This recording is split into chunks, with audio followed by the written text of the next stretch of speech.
हरि हरि ओम। मेरे मित्रों, तब केवट कर रहा है प्रभु श्री रामचंद्र जी से, तारिणी मुनि घर नहीं हो जाई। ए प्रभु, हमारे ये एक ही नाव है जो पूरे परिवार का पालन पोषण करती है। अगर मैं आपको नाव में बैठा लूँगा तो ये भी जो है स्त्री हो जाएगी, तो मेरा क्या होगा? कैसे पालन पोषण करूँगा? फिर दो दो को खिलाना पड़ेगा।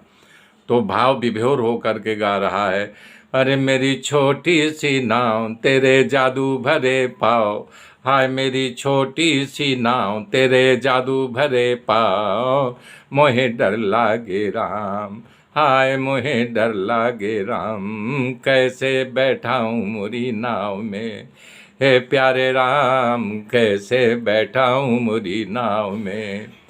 एक पत्थर से बन गई नारी, यह लकड़े की नैया हमारी, हाय रामे लकड़े की नैया हमारी, मेरा यही रोजगार पाले सारा परिवार, सुनो मेरे दातार तुझे कैसे बैठाऊं मुरी नाव में, ओ मेरी छोटी सी नाव तेरे जादू भरे पाँव, तुझे कैसे बैठाऊं मुरी नाव में।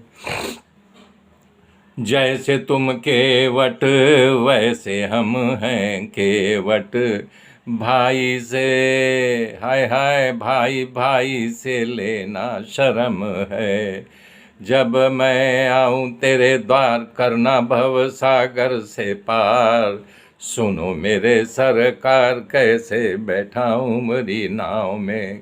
केवट कर रहा है, आप भी यानी पार कराते हो, मैं भी पार करा रहा हूँ। मैं यहाँ इस मृत्यु लोक में नैया लेकर के पार लगा रहा हूँ, और आप बिना नैया का जब मैं आऊँगा तब मेरा पार लगा के बैकुंठ दे देना। ऋषियों करें, बहुत से लोग कहते हैं भगवान की प्राप्ति के लिए अच्छे आचरण की ज़रूरत है, पर भगवान किस्तों बाण मारने वाला जो पारधी था, मछली पकड़ता था, वो भगवान को बाण मार दिया तो उसको भी मुक्त कर दिए। कुछ लोग कहते हैं उम्र होने पर भगवान मिलते हैं, तो ये बताइए ध्रुव की कौन सी उम्र थी? 5 साल का बच्चा था, दिए। कुछ लोग कहते हैं उम्र होने पर भगवान मिलते हैं, तो ये बताइए ध्रुव की कौन सी उम्र थी? 5 साल का बच्चा था। कोई कहता है विद्वान होने पर मिलते हैं, तो बताओ गजराज कौन सा विद्वान था? तो भगवान को जो है प्रसन्न करके मुक्त गया। इसी प्रकार कह रहे हैं खूब नाम हो, सुंदर हो, तब भगवान मिले। तो कुब्जा कौन सी रूपावती थी, उसका क्या नाम था? धनवान होने पर भगवान मिले, बताओ सुदामा जैसे भिखारी कोई नहीं था, उनके ऊपर भी प्रसन्न हो गए, सब राज दे दिए। भक्ति प्रियो माधव, प्रेम प्रियो माधव, भाव प्रियो माधव। भगवान भक्ति के भूखे हैं, भाव के भूखे हैं, न धन के, न दौलत के, न बुद्धिमान के, किसी भूखे नहीं हैं। गुरु द्रोणाचार्य जी मन में पश्चाताप कर रहे हैं, करे हा हा विदुर कितना भाग्यशाली है कि आज भगवान उसके घर खाने के लिए जा रहे हैं। भगवान दौड़ करके विदुर जी के झोपड़ी के पास पहुंच गए। अंदर से साकल बंद थी, कीर्तन दोनों सुलभा और विदुर कर रहे हैं। भगवान बाहर से पुकार रहे हैं, काका दरवाज़ा खोलो, काका दरवाज़ा खोलो। सांकड़ बजा रहे हैं, तड़ तड़ तड़ तड़, काका दरवाज़ा। लेकिन विदुर को, सुलभा को भजन के आवेश में आवाज़ नहीं सुनाई दे रहा है। भगवान दूसरी बार कहा, दादा दरवाज़ा खोलो, मेरे काका दरवाज़ा खोलो, जिसका भजन कर रहे हो तुम्हारे दरवाजे पर खड़ा है। करताल बजने के सुर में उनको कहाँ आवाज़ सुनाई दे। भगवान आवाज़ दे रहे हैं पर जवाब नहीं मिल रहा है।